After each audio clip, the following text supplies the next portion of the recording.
I'm feeling rich, and I'm finally about to cash out.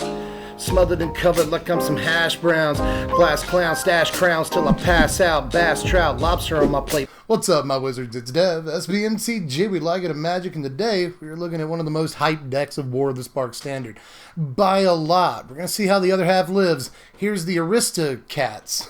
That'd be a better joke if that wasn't already a thing. But anyway, the Aristocrats. Everyone's excited about this thing right now. I'll let you go for now, Waverly. I hope you come back. But I want you to do it of your own accord, because you're your own person. But anyway, there's like 4 or 5 ways you could go about building this deck right now, and I want to touch on all of them real quick before I get into how I went about the build. Now, ultimately, we're going to spend the bulk of the video talking about Mardu Aristocrats here, but there are actually 2 perfectly serviceable Aristocrats builds already in the format that are just 2 colors. Orzhov Aristocrats, which has actually already returned a perfect 5-0 competitive league result on MTGO, so take that with a grain of salt, but it does prove that the deck is capable of doing some work, and it does sacrifice a little bit of speed, from what it looks like to me at least. I haven't played the deck yet or anything, but it looks like it sacrifices on aggression in order to get the most value out of, say, Priests of the Forgotten Gods by using Afterlife guys in the main deck, like main deck Tithe Taker, and even Orzhov Enforcer is in the main deck of this thing to make sure it can get proper value out of Priests. So again, sacrifices a little bit on aggression, but makes up for it with a sort of grindier plan. Now, on the other side of the spectrum, there's the Rakdos Aristocrats deck that just tries to go deep on aggression, you know. It gets Judith and Mayhem Devil at the top of its curve, but pretty much everything else in that deck is a little bit lower on the curve unless you want to go Bantu. A lot of decks so far that I've seen at least this season aren't going all the way up to Bantu in those 2-color Rakdos Aristocrats decks, just staying as low to the ground as possible, playing a bunch of 1 and 2 drops, and then topping out with Mayhem Devil. That deck plays Priest as well, but it gets value out of cards like Heartfire too. But even if you decide to leave the safety and consistency of 2 colors and branch out into a third, there's multiple ways to build Mardu Aristocrats. Last season, the sort of accepted way to try to make this deck work was to play Hero of Precinct 1 alongside Heroic Reinforcements to top out your curve. A really aggressive deck, but it really sacrificed on consistency. You're already going 3 colors in this deck, which already means that you're sacrificing some consistency, just as a matter of course, but the hero version of the deck really had to play suboptimal stuff like Heroic Reinforcements. And there's also the problem that some of our best cards in Mardu Aristocrats don't proc off of tokens. And that's all Hero and Heroic Reinforcements makes. We need our Midnight Reapers and our Judiths to actually proc, and neither one of the important cards in the existing Mardu Aristocrats deck to actually do that. So instead, what we're going to try to do is take some of the grindiness and resiliency, especially, of the Orzhov deck and combine it with some of the, aggressiveness of the Rakdos deck. That way, we have the ability to sort of go underneath a lot of the mid-range decks in the format, but if the game does go long, we have some answers. But all that out of the way, let's move on to what I actually ended up on here, starting with the most important new card for the deck, and that's Cruella de Vil. Crew Celebrant actually makes this deck finally for real possible, and we keep thinking, as Aristocrats picks up pieces, as the sets move on, that maybe this is when we can finally build Aristocrats.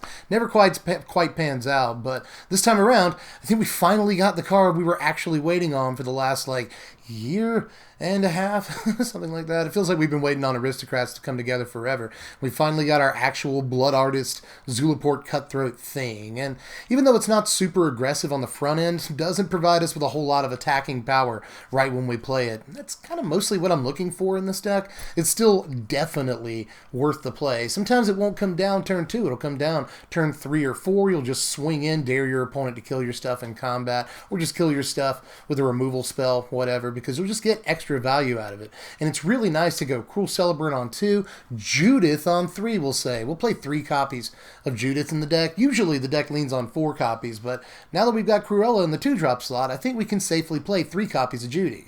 I think Judith remains the best reason for the Mardu build of Aristocrats to go as aggressive as it can. The Anthem effect on Judy really rewards you for trying to go underneath with your creatures, and even though a creature like Cruel Celebrant, for example, isn't exactly well statted for its mana cost, most of the other creatures that we're playing in the deck underneath Judith on the curve are. So we're going to go really aggressive and get some fast starts in this deck, and it's really not hard for a Judith to end the game on turn 4 with just a sacrifice effect, especially if you've got Cruel Celebrant and Judith out. It is not hard at all. It's not Christmas Land in any way to craft a board that can just end the game through a sacrifice effect that does 7 damage on the spot. And honestly, if you reverse the play sequence, they play together well too. Instead of just going Celebrant on turn 2 into Judy on turn 3. If you go Judy on turn 3 into Celebrant on turn 4 and just swing with your board full of creatures, you threaten to end the game without actually dealing any real combat damage at that point. So if there are two most important cards for the deck that really make everything work here, it's Judy and Cece.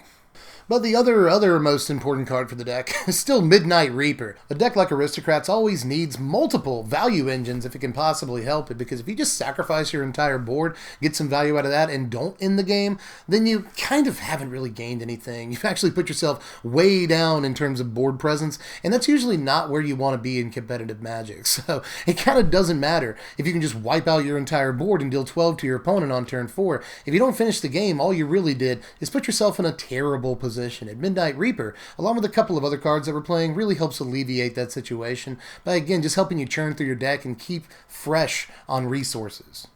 I also like Celebrant and Reaper together. Just a cool little interaction I want to point out there is that if you say go Celebrant into Reaper on turn 2 and 3 respectively, well then you've changed the text of Midnight Reaper into whenever a non-token creature you control dies, draw a card and your opponent loses a life. So that's pretty cool. You know, you gain the life back instead of losing a life, and you actually hit your opponent for damage. So it really incentivizes sacrificing creatures at that point. Plus, Midnight Reaper just has like acceptable stats for his spot on the curve to begin with, so we don't have to sacrifice too much aggression to play this card. I like that too.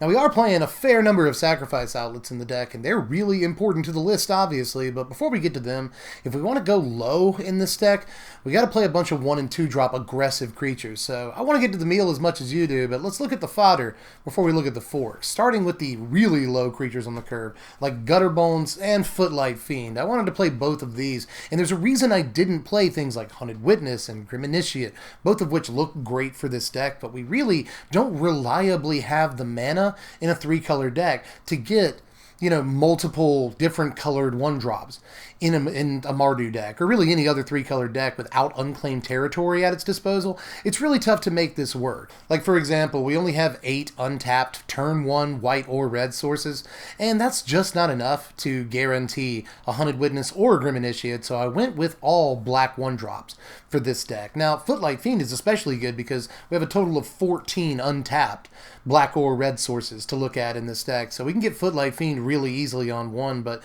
all said, we still only have 10 untapped black sources on turn 1, so we can't quite guarantee a Gutterbones, but it's a lot more guaranteed than either Initiate or Hunted Witness. So I went with Gutterbones here, especially considering it's a piece that has really, really good stats on turn 1, but also is resilient. So it gives us this grindy late game plan. We can get this back to attack against control, or again, we can just use this as sacrifice fodder. Sacrifice it, get it right back. There are plenty of ways to do that because most of our sacrifice triggers are going to deal damage in this deck in some form or fashion, you know. So you're effectively just able to get Gutterbones right back immediately after you sacrifice him 98% of the time.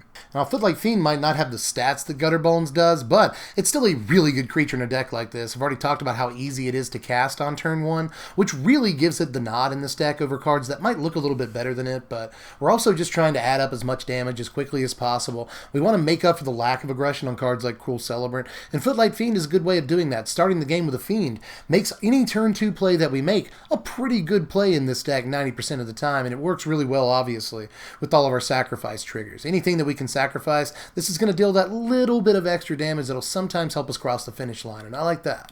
Matter of fact, Footlight is like so good in the deck that I'm just going to play a roided out Footlight Fiend in the 2-drop slot. That's Dreadhorde Butcher. That's 2 decks this season. Butch has ended up in both of them. I've actually grown to really like this card in the couple of decks that we played him in so far this season. It just goes really, really well with an Aristocrats theme, obviously. Like, even if it's just doing an impression of Footlight Fiend, 1 damage to a target is actually fine. That can stretch really well. Sack it to Priest of Forgotten God. Suddenly that's a total of 3, you know. A Heartfire, total damage 5 there. Not bad at all. But if you have a Judith in play, increasing this thing's power, that makes it deal a shock's worth of damage. Plus, if it gets any counters outside of its starting power toughness, then it's well overstated at that point. You know, a 2-mana, 2/3 with extra abilities is That's actually a really good deal. So on really, fast starts, especially games where you go first, where you go like Gutter Bones on 1, Dreadhorde Butcher on 2, nearly guaranteed to get a counter on it, that's going to really help put the game away quickly. That sort of early damage, we can capitalize on that really, really well. And when Dreadhorde Butcher eventually does die in combat or to a removal spell, it'll hopefully bolt the opponent by itself, not to mention any other ancillary damage we got going on from Cruel Celebrant or Judith or whatever. But another aggressive 2-drop that's going to really help segue into the sacrifice outlets here is Fireblade Artist. The Bob Ross of the Blade remains really, really good to me. This doesn't make the cut in some players' Aristocrats decks, and I don't get it. Again, especially if we're trying to play as aggressively as possible, and again, sort of make up for some of the holes in aggression that a card like Cruel Celebrant gives us, then I think this is just an amazing 2-drop creature, and even though we can only get, one sacrifice trigger at a very specific time during our turn, which is what turns a lot of people off about this card, I still think that the extra reach is just insane on this, especially with Footlight Fiend and Dreadhorde Butcher in the deck. We've got cards like Judith to deal even more damage, Cruel Celebrant to deal even more damage when we actually do get the sacrifice trigger off of Fireblade Artist, and it's just aggressive in and of itself.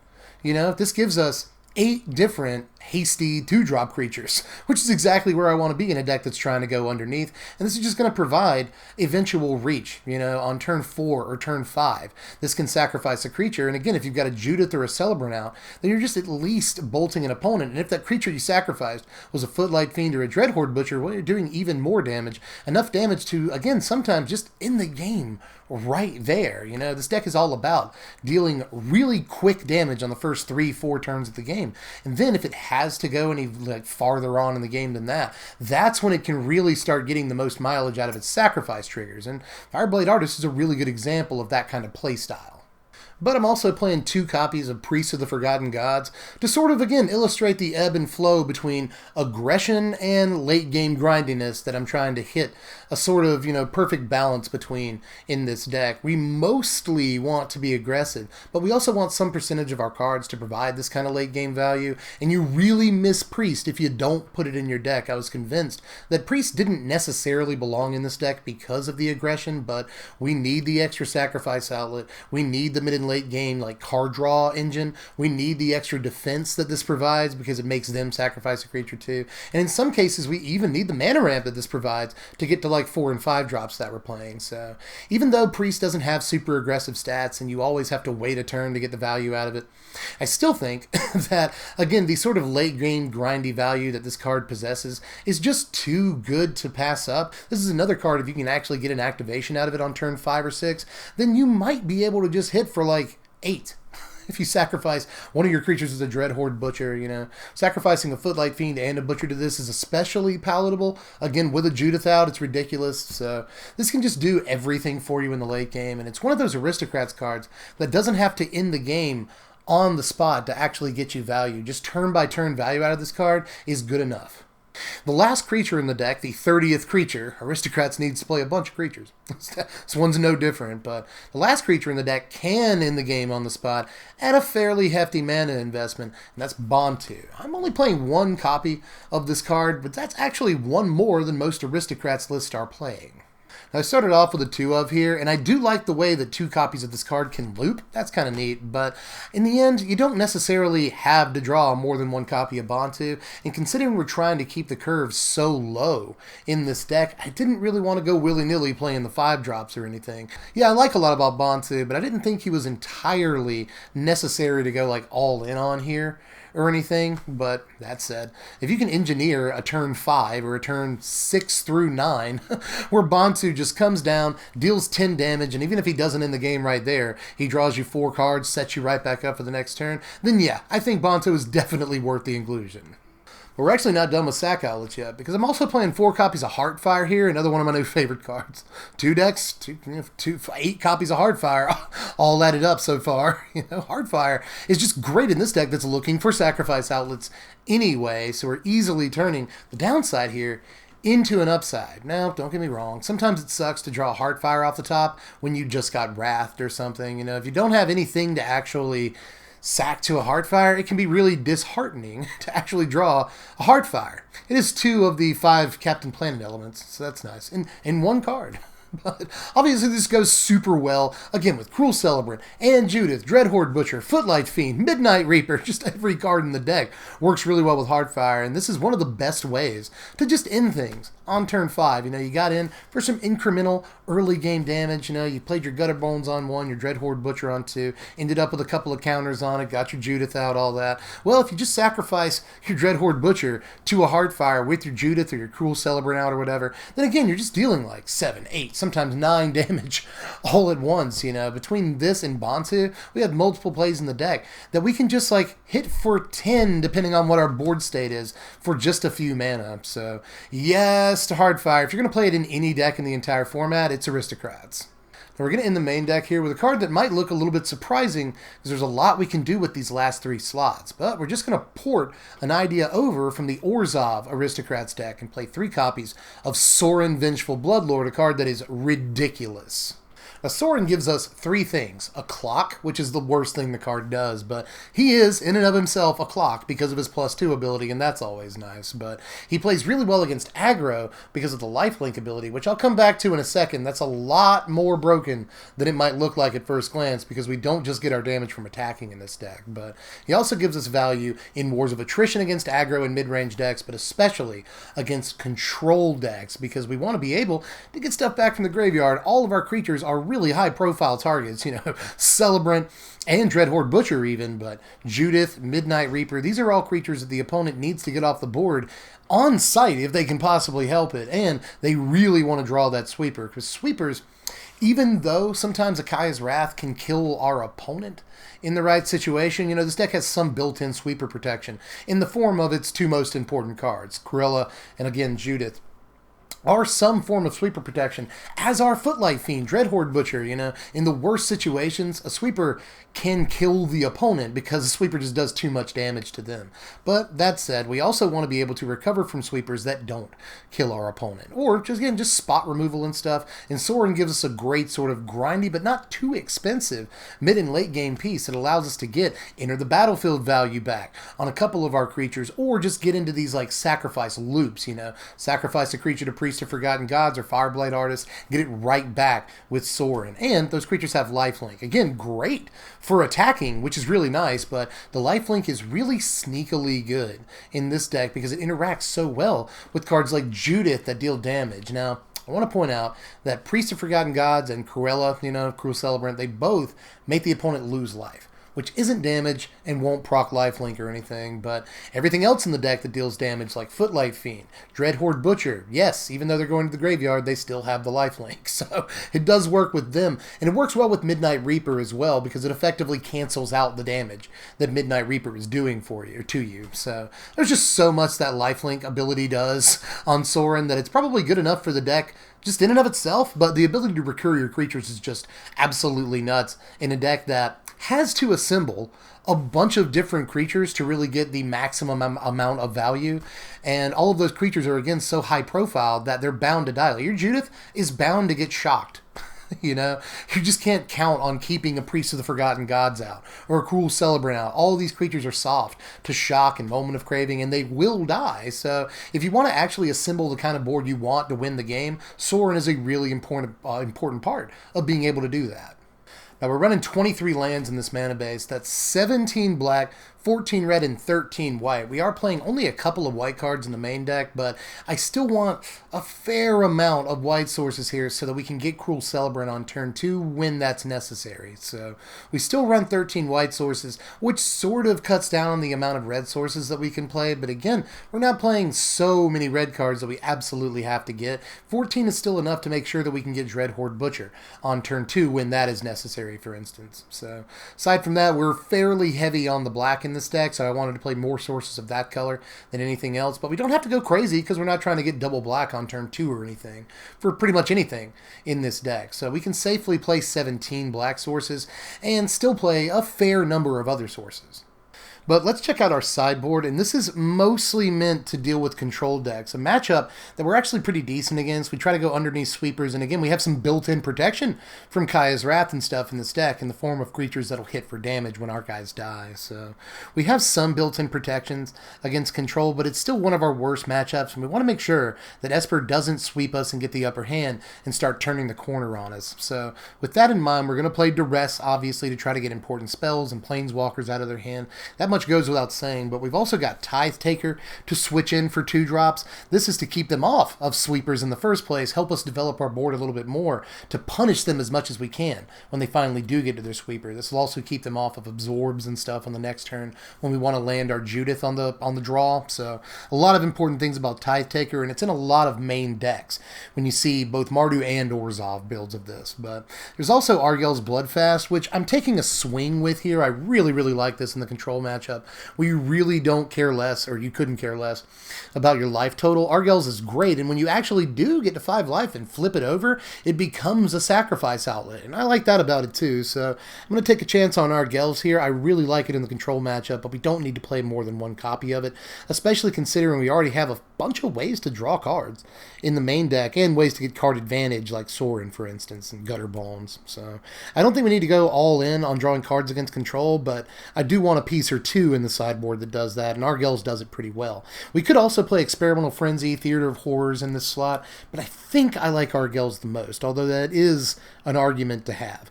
We also have Plague Crafter in there to take out pesky Planeswalkers and such, and act as another sacrifice outlet. This is another card you'll see in a lot of main decks, but our main deck is a little bit crowded on 3-drops.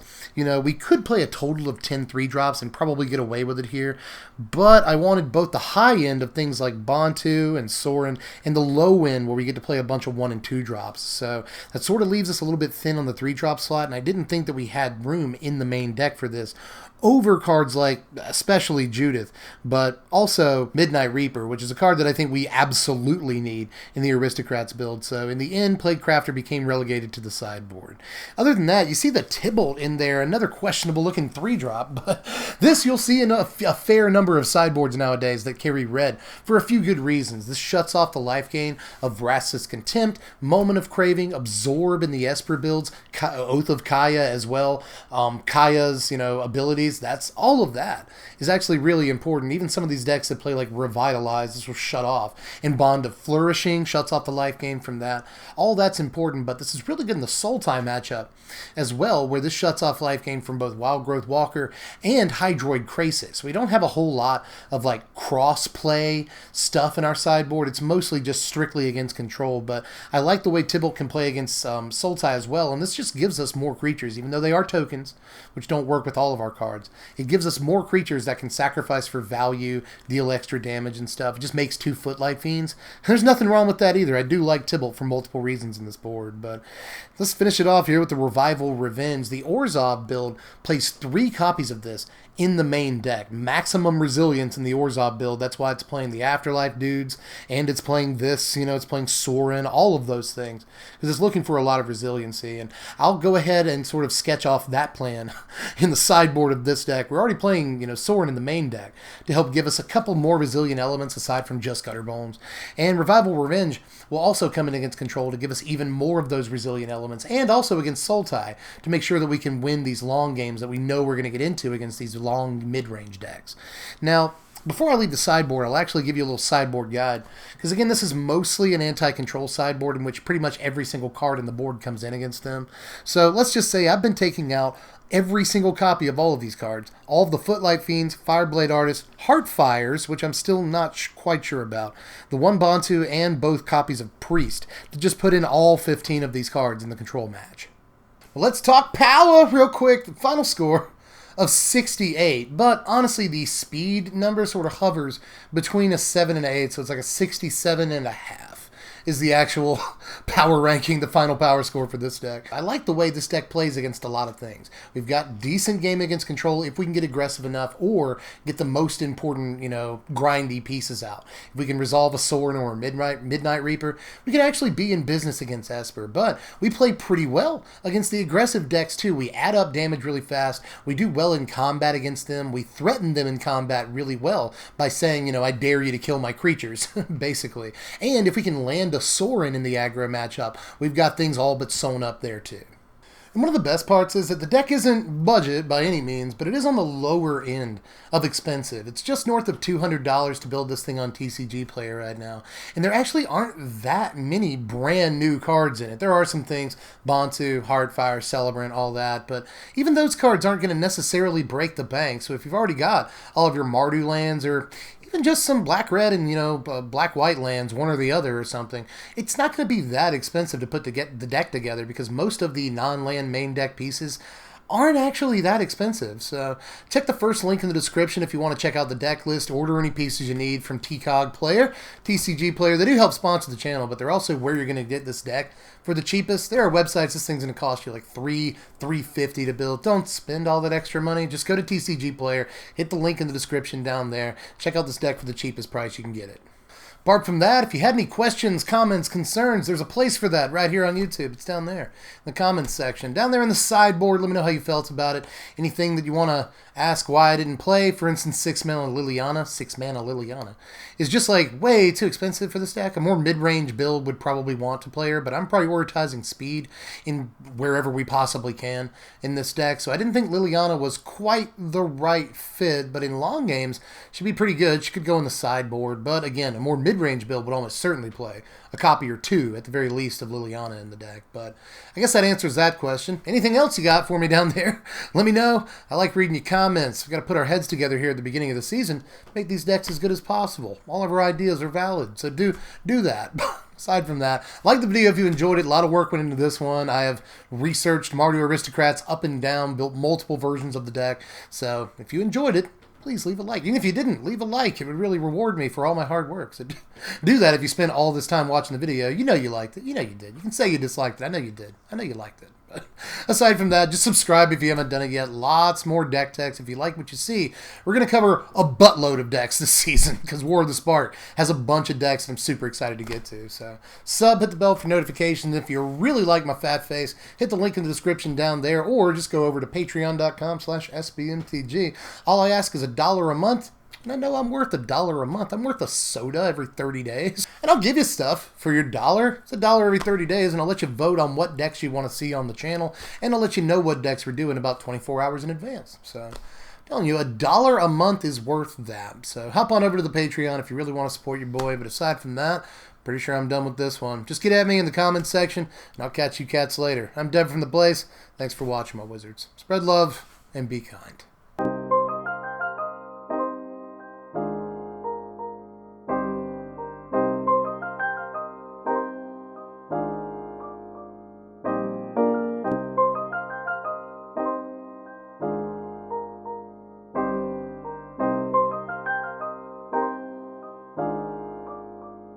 Yeah, I'm feeling rich, and I'm finally about to cash out. Smothered and covered like I'm some hash browns. Glass clown, stash crowns till I pass out. Bass, trout, lobster on my plate, milking the cash cow. Stacks tall as shack, protect your neck and watch your back. I'm counting checks and cracking packs, collecting decks and pumping gas.